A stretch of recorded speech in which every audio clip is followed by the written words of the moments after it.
ciidanka ilaalada kacaanka Iiraan ayaa gantaalo mawjado ah ku riday gudaha Israa'iil xilli ay xiisadu ka sii darayso isla markaana Iiraan ay diiday inay qaadato heshiis iyadoo aan u argudin madaxdii laga dilay khasaaraha nafeed ee gaaray shacabkeeda iyo burburka hantideed ay u geysteen duqeymaha aan loo meeldayn ee Yuhuudda iyo Mareykanku ay ka geysteen magaalooyinka waaweyn ee ku yaala gudaha Iiraan oo ay ka mid tahay magaalada Tehraan. Israa'iil waxay sheegtay in Iiraan ay gantaalo tirabeel ay ku riday gudaha dhulka ay haysato Israa'iil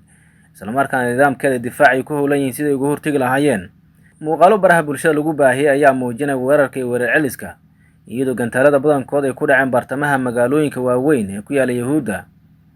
Waxaa la sheegay in Iiraan ay daalisay nidaamka difaaca Israa'iil oo ay gantaalo xad dhaaf ah ku riday taasina ay sababtay khaladaad badan oo ka dhaca nidaamka gantaalada ka hortaga ee Yuhuudda oo qaarkood markii la riday ay dib ugu laabteen halkii laga gamay isla markaana ku qarxeen. Wasiirka difaaca Israa'iil ayaa isaguna qoraal u soo dhigay barta X waxa uu sheegay in Israa'iil ay duqeyn ku dishay Ali Larjini oo hogaamiye sare isla markaana ah mid ka aadka loogu cabsida badan yahay mararka qaarna u jawaaba Donald Trump iyo Yuhuudda hadallada ka soo yeera. Telefishinka laga leeyahay Ruushka ee RT oo soo xigtay afhayeenka ciidamada qalabka sida ee Iiraan Abulfaiz Shekarti ayaa yidhi haddii Mareykanku uu weeraro jasiiradda Karib jawaabta Tehraan waxay noqon doontaa mid adag oo xoog leh. Haddii taasi ay dhacdo xarumaha shidaalka iyo gaaska ee dalka weeraro lagu qaado waxaa loo bedeli doonaa Bombas.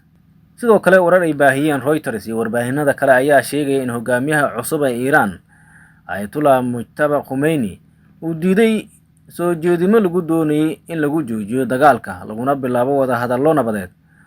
oo lala yeesho Mareykanka iyo Israa'iil isagoo ku adkaystay in Iiraan aysan gaarin waqtigii nabadda sida ay sheegeen ilo sare oo ka tirsan dowladda Iiraan. Soo jeedimahaas waxaa Tehraan gaarsiiyay laba dal oo dhexdhexaadinayay balse hogaamiyaha cusub ee ruuxiga ah ee Iiraan loo doortay ayaa si adag u diiday.